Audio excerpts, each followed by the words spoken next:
Alright, how y'all doing today? Back once again. Alright, been a long time, but today I'm talking about my favorite writer, Ralph Ellison. Alright, a lot of people don't know, a lot of people know him from this book, Invisible Man, right? But this book right here, this is something that he was writing after Invisible Man, like right afterwards, like about a year or two after this came out, okay? And he basically was writing this for 40 years. So from about 1952, 53, he wrote it until his death in 1994. A lot of people don't know about it. This came out about 98. His literary executor named John Allen was the one who came this out. It turns out this is not the whole book. The book was actually supposed to be a series of 3 books, but he never finished it because he just kept on working on it, and he just never really, as the years evolved and technology evolved, he kept on like reinventing the story. This right here is the middle book, okay?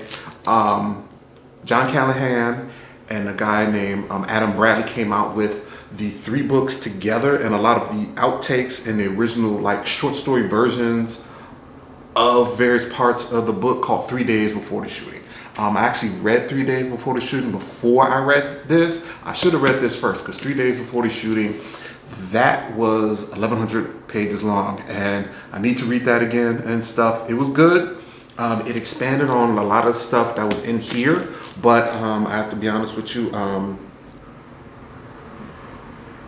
I have some feelings with this. Also, not only is this like another book that not only does he write this and this, but he also wrote a whole lot of short stories. These short stories also have a lot of themes that he had up Invisible Man and stuff. I read this a long time ago. It's really good. I gotta read it again. I'm gonna read 3 Days Before the Shooting again, and also this book, but a lot of his themes you see repeated again. I wish he had came out with this because half of this is like 13 stories, and half of them have been printed in magazines, and 7 of them he had kept and stuff, and some of them expand on stuff. And then there's a thing of these 2 little boys. I believe like 3 stories he printed, but then he had about 3 more stories that he did not publish and stuff. But this is good. I'm gonna reread this again and come back to you, and then come back to 3 Days Before the Shooting also and stuff, because he goes, well, let me get into this book. All right, so I gotta reread all of this stuff. This one too, because they echo each other and the short stories. But also, I'm reading this book too. This came out 2016, as you see, you know, the new territory. And it talks about not this particular Juneteenth, but 3 Days Before the Shooting, the book that has all 3 books in it. This is the middle book of 3 Days Before the Shooting. Okay, but this one talks about also Invisible Man, his short stories, and 3 Days Before the Shooting and stuff. And I got this because I needed a little bit more, because he changes styles between Invisible Man and this. So I got this to kind of understand 3 Days Before Shooting. But I'm gonna read this and get this to you. But then also, they also talk about Invisible Man. They talk about it again. And then they also go into his other books, like Going to the Territory and Shadow and Act, and how he was so it's kind of like Invisible Man, 3 Days Before the Shooting, and then his essays and stuff. So I'm reading this. I'll get this to you. First, I'm reading the stuff on 3 Days Before the Shooting.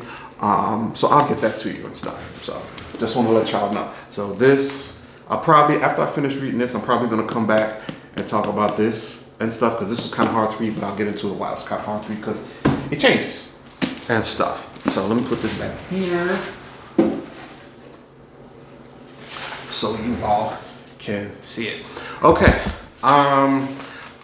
this is probably going to be a little bit longer than most of my videos and stuff, because this was a Vince book. Even though this book was like, I think, what was it, about 3?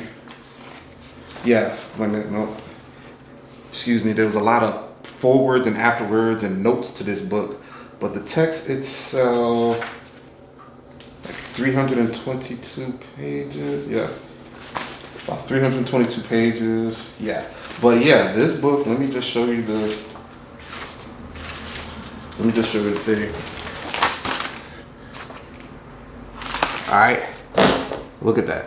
You have a preface to this edition. You have an introduction. Then you have a postscript to the introduction. Then you have a book, notes and stuff, which are extensive. They're like a book within itself. I mean, the notes really go in depth. So that's like reading another, it was like kind of reading a book on the book and stuff, because it really went into detail. And then afterwards, you have an afterword.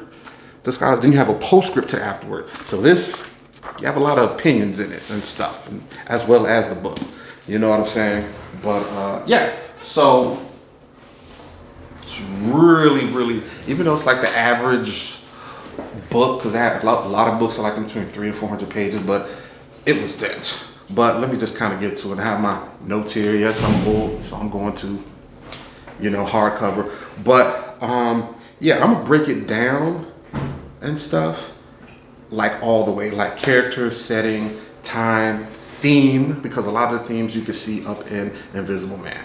Okay, the summary pretty much is basically, setup is basically a deathbed visual, okay, between a black Southern preacher and a white supremacist race-baiting senator from the North, okay? In actuality, it's basically a recollection of a father and his adoptive son. I know, it's like, what, huh? The preacher's black, the senator's white, he's race baiting. I'm gonna get into it, all right? Basically, the preacher, his name is Alonzo Hickman, all right? And he adopted Bliss, all right? The senator's name is Adam Sunraider, but when he was adopted by Alonzo Hickman, he gave him the name Bliss. So his name was Bliss Hickman. All right. Basically, he adopted him after his brother Robert was lynched because this mysterious white woman came into town, falsely accused Robert, his brother, of raping her. Right. So he got lynched. Then the mother died of sadness for, because her son got lynched, right? And so in the aftermath, for whatever reason, Alonzo forgave her. She actually came to his house. She had enough nerve to come to his house.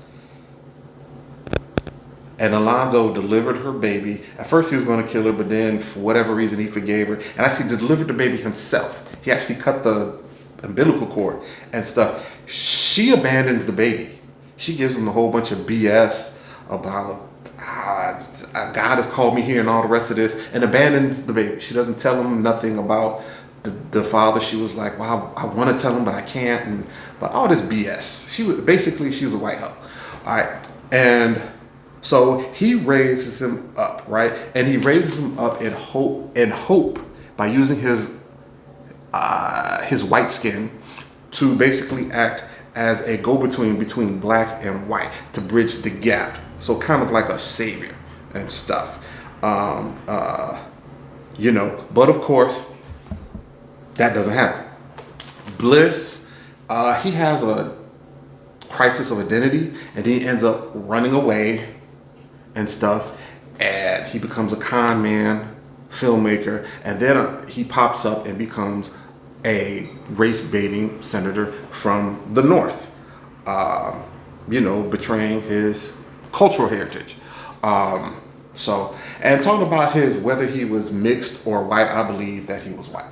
I believe this whole thing about, no. This white woman didn't get raped by a black man. She didn't get raped by Robert. Basically, she was some guy's side piece, and instead of, because back then they had home for unwed mothers, she basically lied and got a black man killed, cover up for herself, why Hickman forgave her or stuck around in the town after his brother got it, I have no idea. They should have moved, but this is fiction, so it's symbolic. Okay, let me kind of go through a lot of different stuff, you know what I'm saying? Because this book is multi-layered. Okay.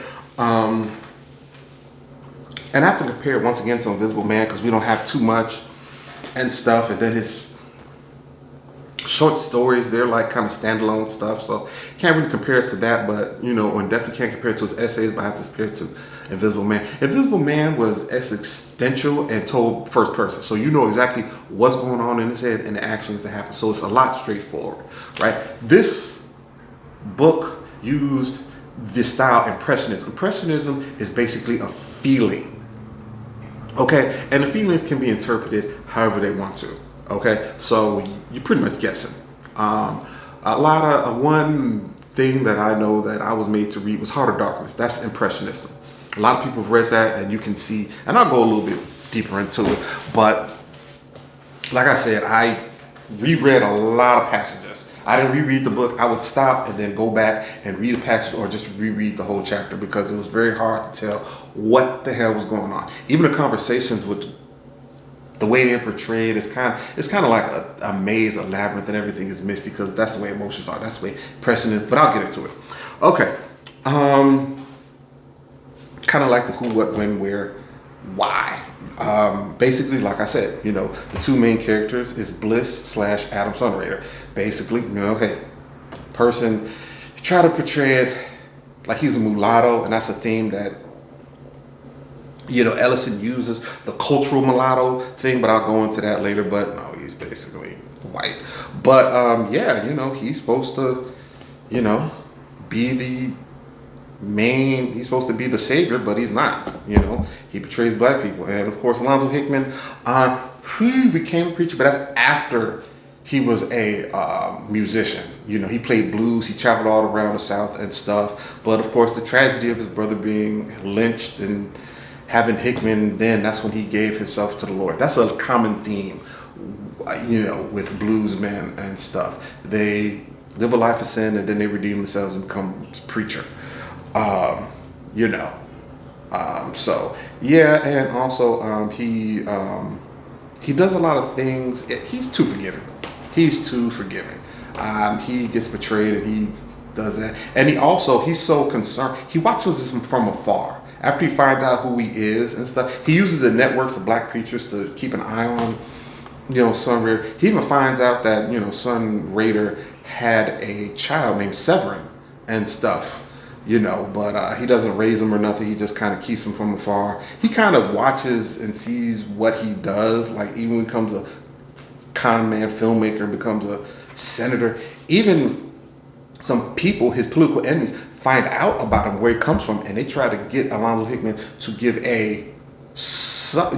his do newspaper articles and radio interviews to try to expose him. Hey, this dude, he's race baiting, but he's actually half black. Here's his black daddy and stuff. But for whatever reason, he stays. I do not know why. Hickman is too damn good to be true. And yeah. Bliss Sunrader is piece of crap. When basically it's not. Once again, I said it's Impressionism, so they don't give clear dates. You can only guess. I have to believe that his birth took place during the silent era because I know he takes him to a movie theater and he watches a silent film and stuff. But I do know it's after the time of Nickelodeon's where films are only like 5, 10, maybe 15 minutes long because they go see a feature and they're up in there for like hour and a half and stuff. So it's like after the Nickelodeon. So it's like the second period of silent films and stuff. But I do know it's before, I have a feeling that it's before the Great Depression of the 1930s. So, and then when it jumped, the 30s, I could tell it's the Depression because he's going around, he's an adult at that time. And he is taking advantage of, the poor people. And then, of course, when he becomes a senator, that's the 1950s, and he gets shot. Where basically, takes place in the South. I believe it's Alabama. So, like I said, it's kind of, or Georgia, one of the two. No, I'm sorry, Georgia. Okay, sorry. I can't keep up because it's so. Then the rest of the time, even though you do talk about his travels and stuff. I believe it was kind of in the southern part, like not only the traditional Southeast, but also the Southwest. I have a feeling he was in New Mexico, Arizona. He's also talking about alluding to Oklahoma. So he was basically the South. They don't talk about the North or the West. So yeah, it's kind of all over the place and stuff. You know what I'm saying? You know, like I said earlier, it's a deathbed vigil. You know, how? Well, basically the story, how it, because it's impressionism, it basically is done in a bunch of flashbacks. You know what I'm saying?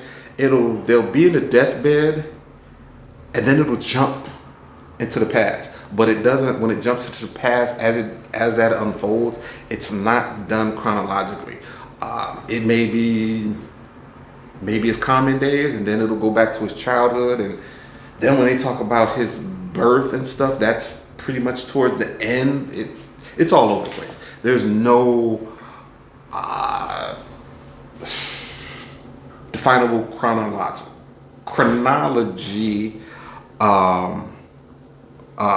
to it. So sorry, I'm struggling. It's kind of, I have notes and I'm still struggling. I don't like impressionism. Okay, I don't. All right. You know.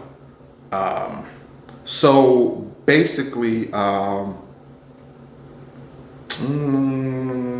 I said, you know, they go and they talk about him trying to train up Bliss to try to be a preacher, and his goal is to be a bridge between black and white. But what sets it off is he has a crisis of identity. He wants to know who his mother is.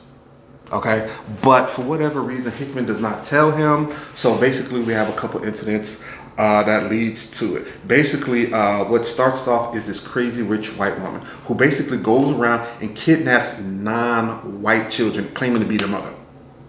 Yes. I mean, the recollection, I mean, he goes into detail. I mean, like she kidnapped a Chinese washerwoman's child. She kidnapped some Mexican children. She kidnapped the indigenous Americans' children. She kidnapped, I think, 2 or 3 other black children and stuff.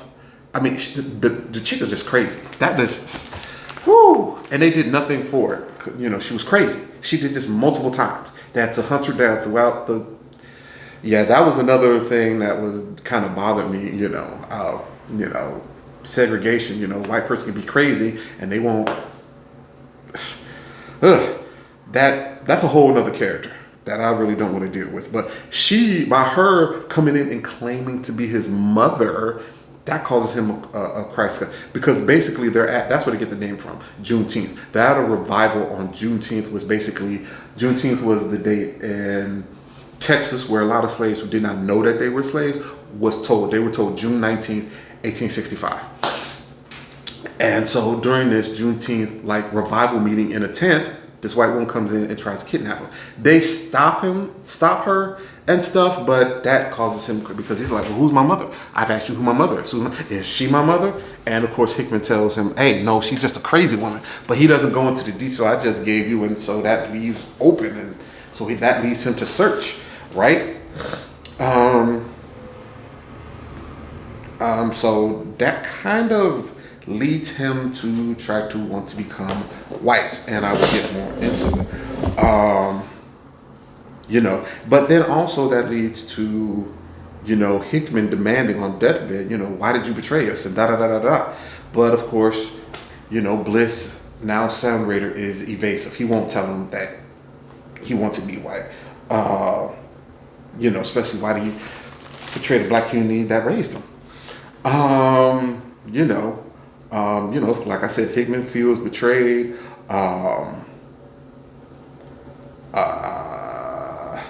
Especially after he forgave his mother for getting his brother lynched and his mom dying from that and stuff.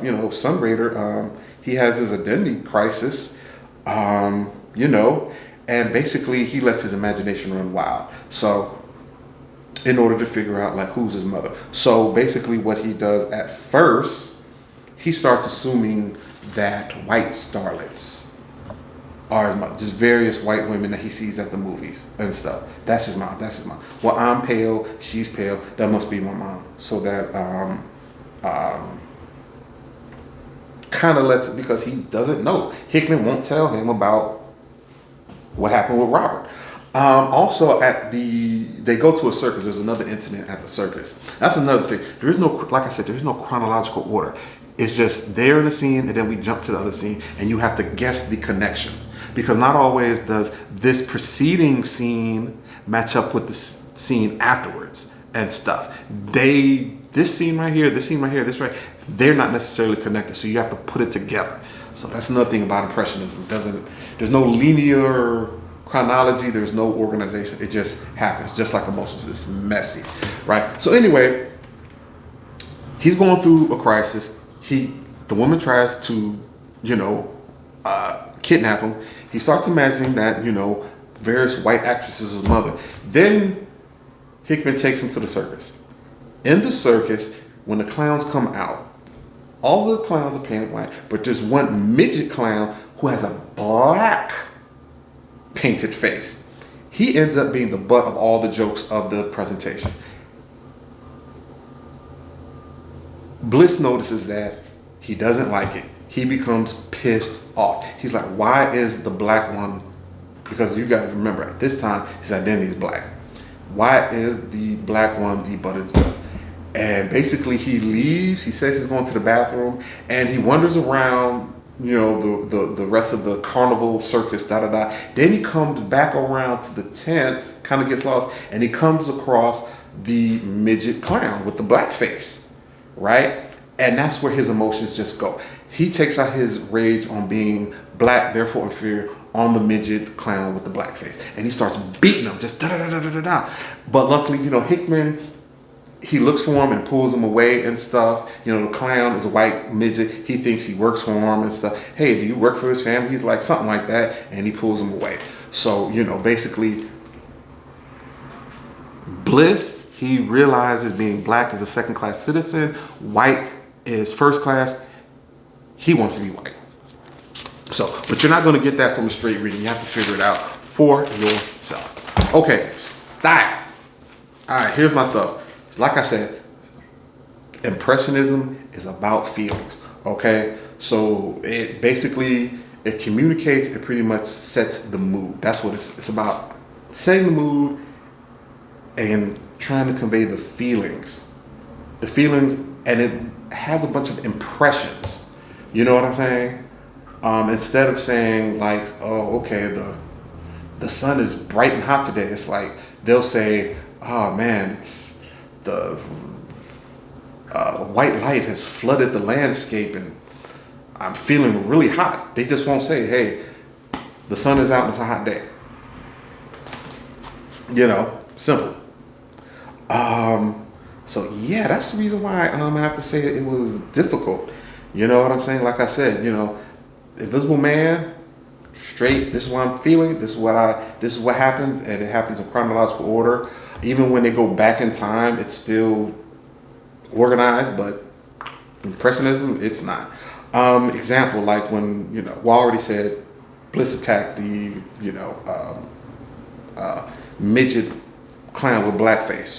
He did it, because he wants to be white, doesn't want to be black.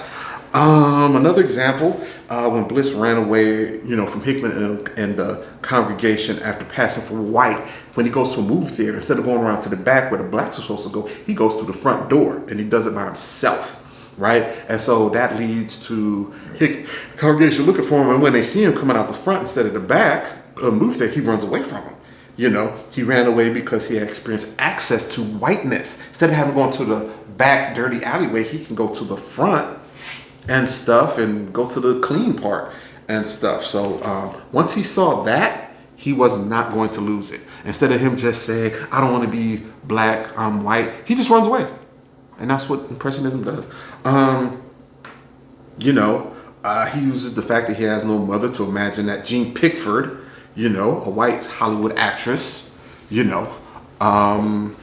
sorry, I think.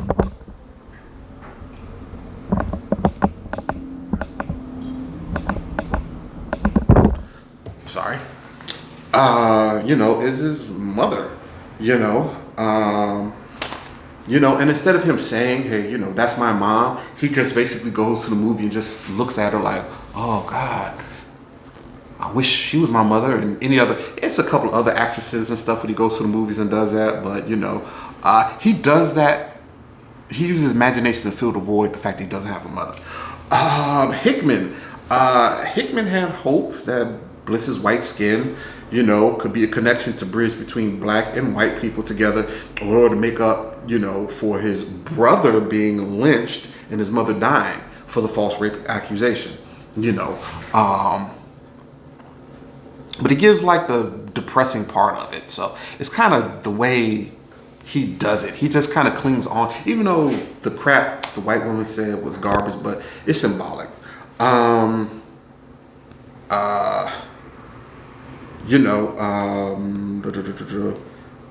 Yeah, and that's some of the things, like Hickman, even though Bliss has basically ran away and become a white race-baiting senator and stuff, he still believes that he can be redeemed. That's why he goes there and stuff, because he still has hope.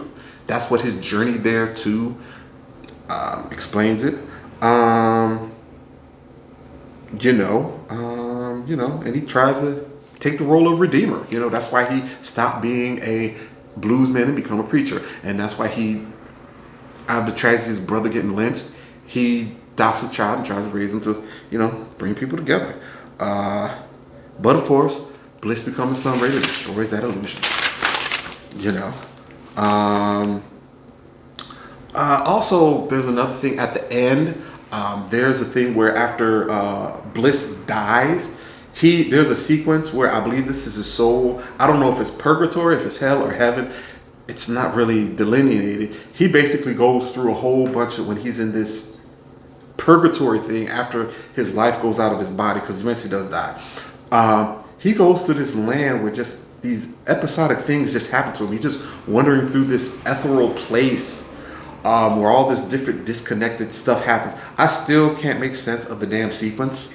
Like there's a thing where a little boy makes fun of him. There's a thing where people are having this softball competition. There's a thing where there's a debate going on. There's so many different things in this sequence that don't seem connected. But one thing at the end is where you have a whole bunch of different like blacks, international blacks. You could tell by the accents they have. Like I think one is Caribbean, another one's African, another person's American. So it's like an international black folks. But they come in this car, and it's called the Joker car. But it's really like this car that's made from different parts, and they come and one of them bites him in, but then the other one says, well, he doesn't really appreciate us and stuff. So I think it's kind of like a symbol of like, even though black people have, they have to make a way out of no way. They have to take junk and make it into a car and stuff. It's like, that's symbolic, but then also when they invite him up into the car, because it's kind of like, it rolls, but it kind of floats. So it's not clear. At the end, it does rise up, but basically, and it's actually levitating off the ground as one of the people put their hand out to him and lift him up. And as he's lifting up, you hear Hickman's voice calling to him saying, let him in, da-da-da. And as they let him in, the car rises. So I believe it's redemption symbolically, but I don't believe he deserved it. He was a piece of shit, okay? You can't go up there and be raised by this community and then turn on him.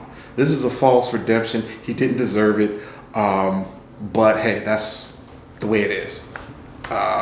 So I totally disagree with that, but it took me a long time. I had to read this section over and over again. I still don't know what the connection is of him wandering through. It took me a long time to figure out. I actually had to go back to one of the prefaces where I believe Charles Johnson's preface, who wrote Middle Passage, he talks about it and talks about how and he kind of interprets it. So that's where I got my interpretation from, and it made sense. You know what I'm saying? So it was kind of like, okay, cool. Yeah. Theme. A lot of themes in this book. And that's where I went back to Invisible Man. Invisible Man just it just kind of like, a lot of the themes repeat themselves. You know what I'm saying? Like one of the things, memory. Like memory is very malleable. You can change memory. So Bliss, he changes his history, justifying his betrayal, as a reinvention. You know what I'm saying? Another thing, like, hybridization, cultural mulatto. Ellison says that America is a culturally blended people. All the different people that come here, all the different races, culturally has blended together. So we're all cultural. There's like speeches where he said, some of you white people are black and some of you black people are white. He meant culturally. He wasn't talking about the genetic mixing that happened. So that's the theme that he has. And he says that whites do not recognize the contribution of blacks to America. You know what I'm saying? That's something that you can even find in his essays. He big on that. But also with that, Sunrader, he contradicts himself because he gives a speech, the speech where he gets shot, right? And he says in his speech, the country must confront its past, right? Yet says a little bit later on, yet the country must forget its past. What the hell? You know what I'm saying? And that's kind of, I see how the first part, it must confront its past. It must confront the contribution of black people, but then it says it must forget its past. What type of that's dysfunctional stuff is that? That's something I can't really, it goes against his thing. It's like you would think the confrontation part, yes, but then they must forget their past. That does not go with the recognition of black folks' contribution, which kind of, I think that's the reason why I didn't understand it, because he didn't choose. He lets America off the hook for not wanting, no, he wants America to recognize contributions of black people, but then he lets them off the hook. So he probably should have took that out. So it's basically, like I wrote here, it's a metaphor to rationalize his, Bliss's abandonment and turning on the black community. That's the best thing I can do. So, you go ahead. Betrayal, Bliss's betrayal, the black community, is a metaphor for white unappreciation of black contribution. You know what I'm saying? So, Ellison has a lot of problems on race. I think he's just like W.E. Du Bois. Just like W.E. Du Bois, he felt that because he was upper crust black, that he should be seen in the same light as upper crust white people. You know what I'm saying? But he didn't get that because he's black, right? And you can see that in all his writing and stuff.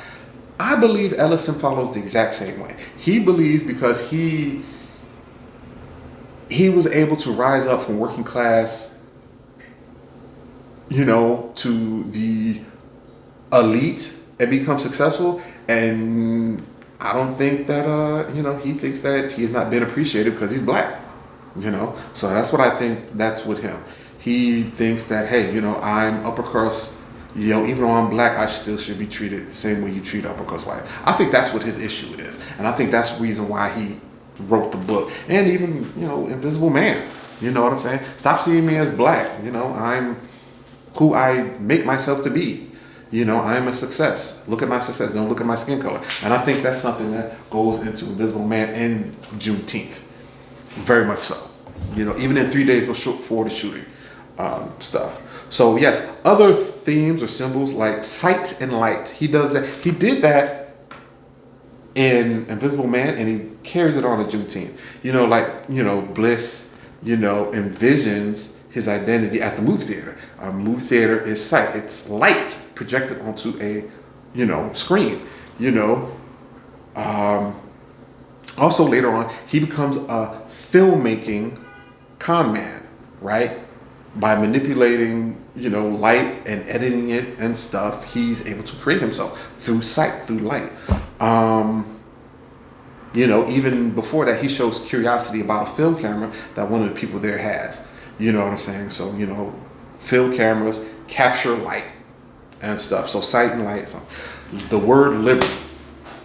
I did not see this at first. I had to reread some passages. That basically the word liberty, which means freedom, is used a lot throughout the novel. This alludes back to Liberty Paint in Invisible Man.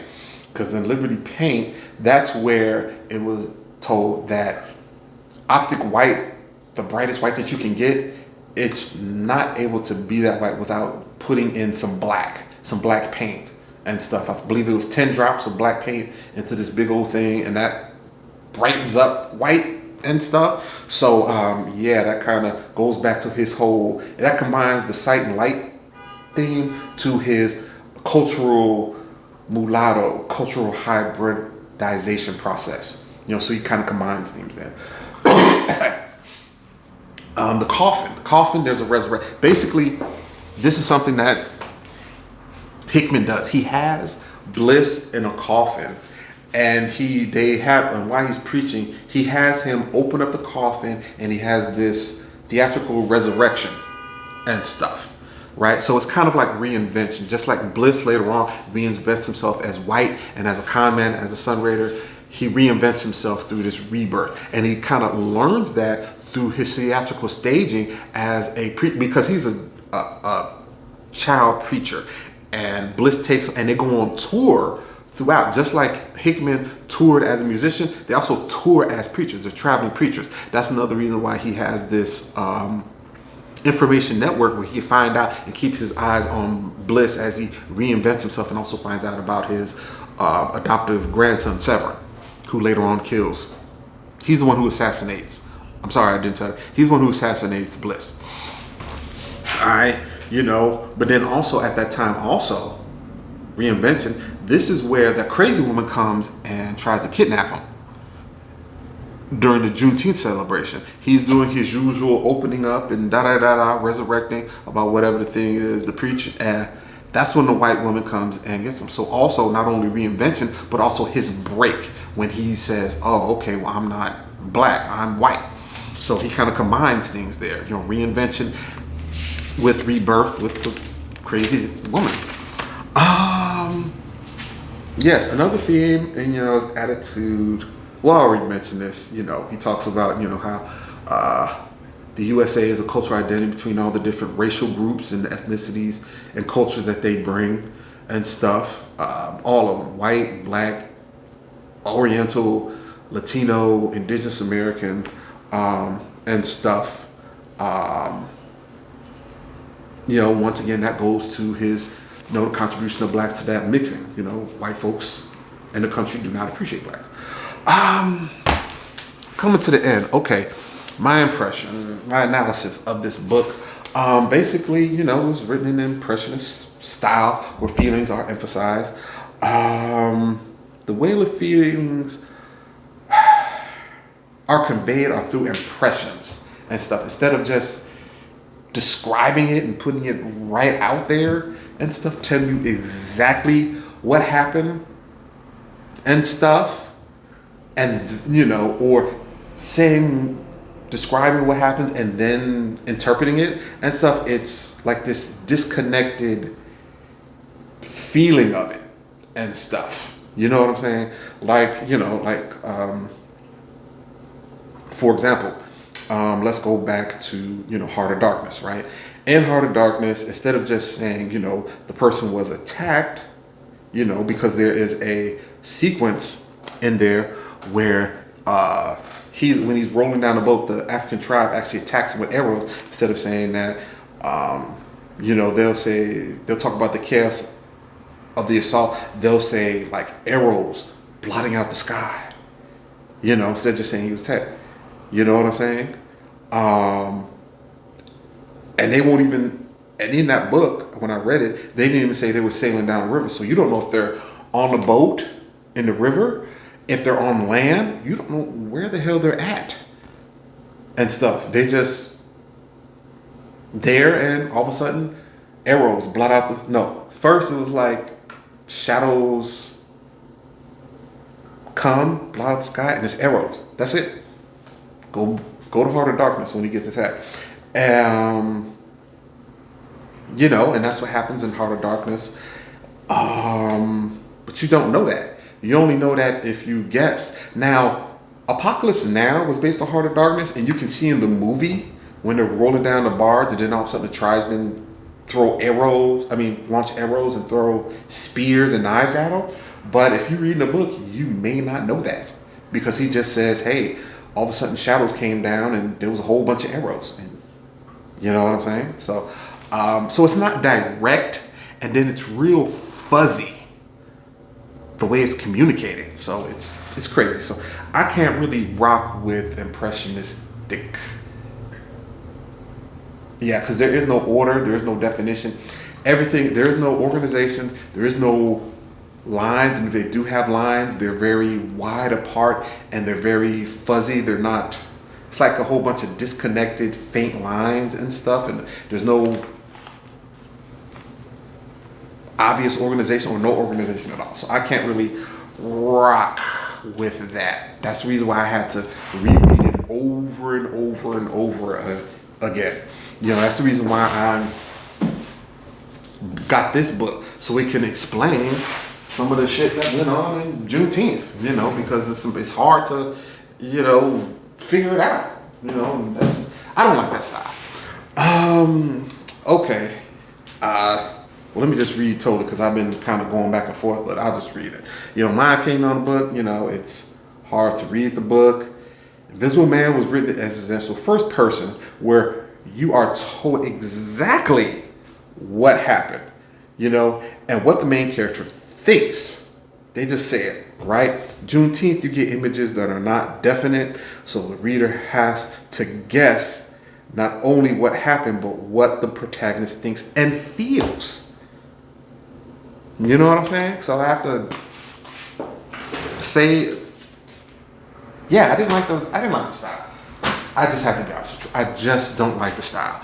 Like I said, you know, I prefer this. I'm going to reread this and probably do a thing about it, but I prefer this book to this. Hell, I even prefer the short stories to this. You know what I'm saying? Out of all these three things, this is the least. You know, even reading 3 days before the shooting and stuff, I'm kind of reluctant to go back to it, but I'm only going to go back to so it can give me more in depth, because man, there's stories there. They go further into, like, the first part is basically there's a character that gets cut out of here. It's a white newspaper man who basically tries to investigate the senator, and he comes across all the stuff that I talk about and stuff. So that's that impression. Then there's also stuff where they go further into, like, the woman that he impregnated. They go a little bit into it, but then they explain her a little bit more, and then they go into the environment of the town where they were at and stuff, and the people there, and then they go a little bit more into the child that he has with the woman that he abandons and stuff, because it was just a tryst while he was there and stuff. You know what I'm saying? And his name is Severin. They go a little bit more into Hickman in his days when he was a jazz person. Then he transitions over, goes a little bit more into, like, his raising of Bliss, and then his role as a preacher in the black community there in Georgia, and then also his time when he's searching for Bliss, and then little stuff that he gets in when he uses his network of preachers, and then also when he finds out that he's a senator and what he's doing and stuff. Yeah, so it goes 3 days before the shooting goes. So basically this book is one book in a sequence of books that is hard to read. I wish he would have used this and stuff, you know, more definitive, but even though this was a way better and easier book to read, this book does have some value because it does echo this book right here, Invisible Man. You know what I'm saying? Even though the short stories goes into different kind of directions, it does go into a lot of stuff that you see themes in Invisible Man and stuff, you know, but it's more accessible than Juneteenth. You know what I'm saying? But the themes, I do believe, is true, because that is true. You know, black people have contributed to America, and their contributions have been ignored and shitted upon. So he did have a thing there, but the fact that he didn't, you can see with this book that it gets personal with him. This book, he's able to deal with the stuff and kind of come to a resolution that, hey, you know, I'm not gonna worry about people's, you know, assumptions about me. I'm gonna live my life. But this one, when he, this is more individualistic and stuff. These stories are a little bit more individualistic too and stuff. But this one, he's basically, I believe this one was to everybody and individual and was more positive. This one is strictly to white people. You know what I'm saying? It's basically saying, hey, and I don't really think he's saying, hey, respect us black people. I think he's saying, respect me, Ralph Ellison. I immediately, just like I said, W.D. Du Bois said, hey, respect me for being elite. I went to Harvard. I speak multiple languages. I'm a polymath, da-da-da. Respect me the same way you respect white. I believe this book is an indirect way of him saying that to white people. And,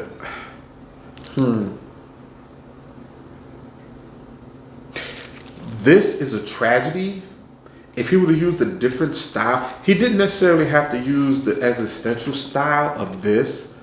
You could tell that he read a lot of Russian, because a lot of Russians stories like Dostoevsky and stuff, you could tell he got that from them. But this one, it is a good book. Just the style. Even comparing it to Heart of Darkness, as far as Impressionism goes, I would say it's a better impressionistic book, because he is a good writer. But because he resolved this of people not seeing him for being an individual. But this one, he didn't say, okay, like this one, he said, this is the way it is, and I'm going to ignore that, and I'm going to live my life in spite of it. He didn't do that here. He didn't let go. And I believe that's the reason why he never finished the book. If he lived 10 more years, let's say instead of dying in 1994, if he died in 2004, he would have still been writing this book. And I think that's the great failure of him. If he had resolved the issues here, so he has a totally unique book, it's complete, but he didn't resolve the issue here. That's why this book, even though it's well written, it's a lesser book. You know what I'm saying? Even than his short stories. So if he had let go and just been like, okay, because it's the same thing, it's, black people being disrespected and bigotry against black people. But it's more individualistic here and stuff. And because he did not individually resolve it, he group-wise resolved it here, but individually he didn't resolve it here. If he would have resolved that issue and accepted the fact that, hey, black people are just not respected here in America, I think this would have been a better book. Like the resolution here where he says, hey, I figured myself out, now I'm about to go back out in the world and be heard. This character has a redemption at the end that's undeserved. And honestly, if with this book, if he would have took out the ending, like when he died and that's it, that would have been great. It would have been like, oh, okay, that's just the way, because he does not apologize. He does not apologize for abandoning the black community and betraying, Hickman, his father. He just died. And if he did that, that's more complete, right? But when he has the whole ethereal sequence and stuff, which makes no sense, and then he gets the thing at the end where even though black people with the junk car have made a way out of no way, and they still let him in, even though he betrayed the black community, and then Hickman's voice is coming up above saying let him in and rising up and get redeemed with the black folks. That does not... No, that doesn't sit well. That is not logical, and that's basically, I don't think that's going to happen in the real world. I don't think that by the time this country ends, because no political entity lasts, countries come and go. By the time when this country ends, I do not think that this country will do right by black people. So I think that he should have said that, been cool with it, and left it alone. Like it probably would have been better after Sun Raider / Bliss died, if Hickman would have just like kind of rose up and been like, well, I tried, it doesn't work, so I'm gonna move on, and just left. Didn't attend the guy's funeral, just left. Just gets up from the deathbed visual that he, because I believe it's about 2 days. I can't tell if it's 2 days. It could have been 1 hour. It could have been 2 days. Whatever. He would have just got up and been like, well, I tried. He didn't say sorry. He didn't redeem himself. I'm moving on. If he would have done that, that would have been a better ending. That would have been a resolution. That he just accept the fact this is the way it is. And hey, I'm gonna move on. I'm an old man. I'm gonna live the rest of my life. I'm gonna go back serving, being a preacher and serving the black community and do the best I can. That would have been a better ending than this one, because Sun Raider did not redeem himself, even while they were recollecting, going back and forth, because a lot of times, it's them giving their impression of an incident, and then the other one giving their impression of the incident, right? Even with that, going back and forth about this person's impression of that incident, they don't come to a middle ground. You know what I'm saying? They don't. They don't resolve their conflict, Bliss does not say sorry. He really doesn't even justify or tell him why. He just says, well, you saw it this way, I saw it this way. And he does not go into why anything, and then Hickman return they don't resolve anything. They're not reconciled. You know what I'm saying? Even at the end, he does not reconcile the fact. He doesn't even give a chance. They don't even go to what he does after Bliss / Sun Raider dies. They just go into what, Bliss goes off into the ethereal realm, and I assume it's purgatory. The ending kind of sucks. It's not believable. It's not even complete. It's bullshit. And I believe that's the failure of Ralph Ellison. That's the failure of Ralph Ellison. Even I've seen the documentary that PBS does of him, and it does not give a good impression of him. It talks about how, because he wasn't recognized the way he wanted to, a lot of people basically saw him as a snob. And I have to agree. When you read his books, when you read his essays, because I've read Going to the Territory and Shadow and Act. I've also read a lot of interviews with him. You can see the conceitedness. You know what I'm saying? And the fact that he did not reconcile and become at peace with the fact that because he was not going to get the same respect as, say, a white person of the same stature, of the same achievement. He didn't accept that.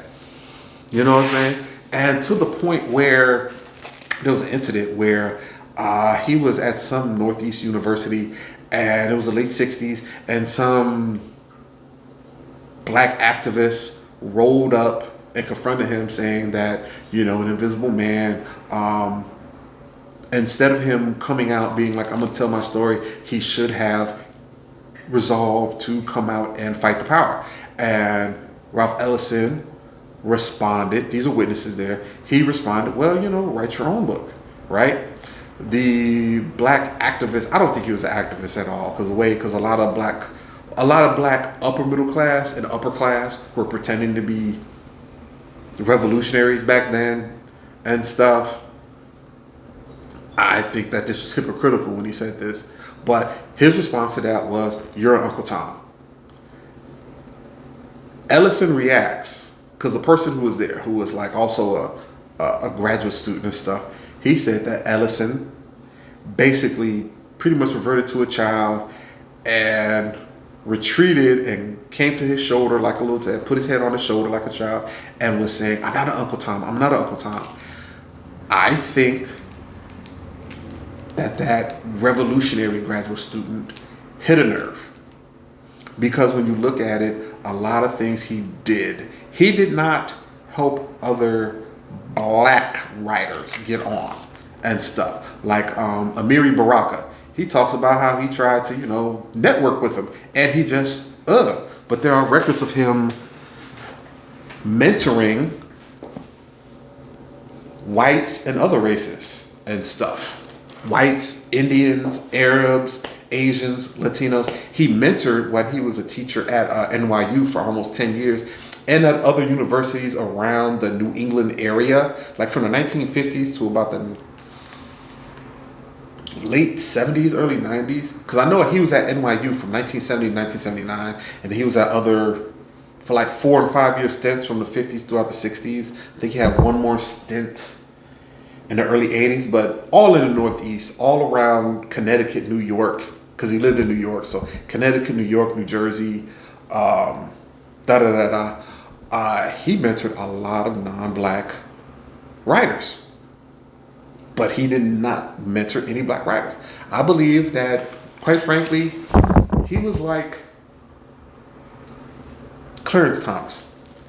He got over, and instead of him like throwing a rope over or leading the ladder there, he pulled the ladder up. And that's something, because he thought by him, basically the HNIC, the head nigger in charge, there could only be one black around. And he was determined to make himself that he was the only black around, probably so he could stand out. And that gets put in this book. That gets put in the book because it's a pleading. It's like how some black people go, and a lot of conservatives do this, go and exclude black people, sabotage them so they will be the only black person there. That's what I think that he did in his academic career as a teacher, but also a lot of times they'll go around and insult black people and say the exact same stereotypes and think that'll get them good with white people. And that's the kind of impression I get with Ralph Ellison. And that flaw gets put in this book. So I can't really on that part. A lot of writers, they will take their negativity and put it in the book and do it a good way, like Ernest Hemingway with The Sun Also Rises, right? He took a lot of things, when you read about him, in that book, there's a Jewish character, and he makes the Jewish character a boxer. Ernest Hemingway was a boxer. Makes the character kind of volatile emotionally. He was known to be volatile emotionally. He did a lot of things. The Jewish character up in there did a lot of things to sabotage people.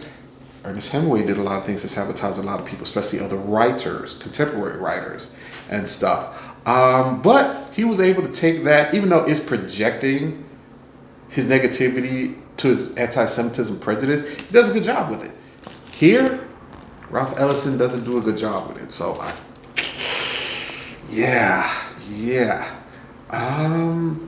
I wish he had published this and stuff,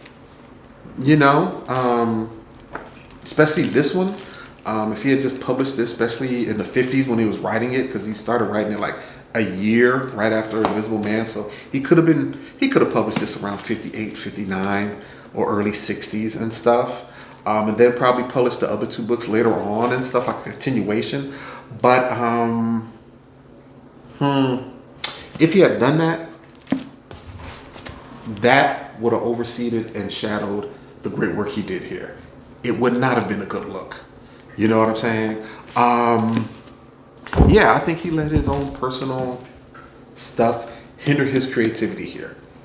And if he had done that, if he had resolved it and let it go and just moved on and accept, like the same way he accepted the part of prejudice where people put impressions on you, right? He resolved this of the prejudice against black people. He resolved that like, hey, I don't care what you think of me, I'm going to do my thing. If he would have been like, okay, I'm not going to get any appreciation here because of the color of my skin. If he resolved that and been like, okay, fine, I'm going to move on, like this character moves on here. If he would have resolved it, and I think acceptance and moving on like he did here, this would have been a better book. If Hickman would have been like, okay, screw it, I messed up, Didn't work out. I'm going to move on. I'm going to concentrate on the black community and just improved it and stuff. This would have been a better book. This would have been a better resolution. But hey, that's my thing. What do you think about it?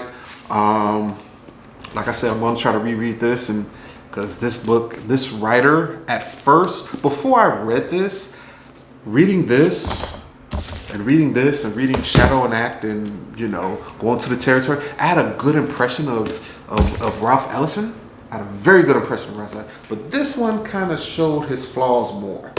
You know, this one showed like a complete mature person, but this one right here showed a flawed person. And you would never expect from this book you would get this book, you know, or even these short stories. But you did. But hey, no one's perfect. Like I said, if he would have published these short stories in a collection and had published this and the other two books, we would have had a mixed impression of him. But he was smart. He only published this, so he kind of died with a good impression on the public. But like other writers, you know, it's kind of like, this is kind of like this is kind of like James Dean, right? James Dean died young, good looking, so he left a good impression. He became legendary, right? Because he didn't live too long. We didn't see him and his flaws and stuff, right? But this is kind of like let's say one who lived long. We saw Sean Connery, right? Sean Connery, he did 007. If he would have died, say at like 39, 40, when he was done with the 007, we probably would have had a good, but he lived on, and we saw him we saw his flaws and stuff, and we see him as human, right? But now after he died, you know, after Ralph Ellison died and he came out with his stuff, now we see that he was not a perfect man. So yeah, so my impression of him has changed. So like I said, it's a good book if you like impressionism, but if you're one of those people like me that deep dive, like, because I wrote throughout this book, I erased it now because I don't feel like paying for it when I return it. But this thing was marked up. I had the blue things up in it. I had to really, you know, really erase all this stuff to, you know, I had to do that to understand it. I have to, as you see my notes, it's like about 8 pages of notes. Then I have to get another book in order to understand it. I still am intrigued. Like I said, I'm going to reread 3 days before the shooting to read the other books. I'm gonna finish this so I can get better understanding, and gonna keep on going. So now I see him as, kind of mix of the good and the bad. And let me know what you think of this. So, is it good? Does it match up in your impression? Is it worse? Let me know.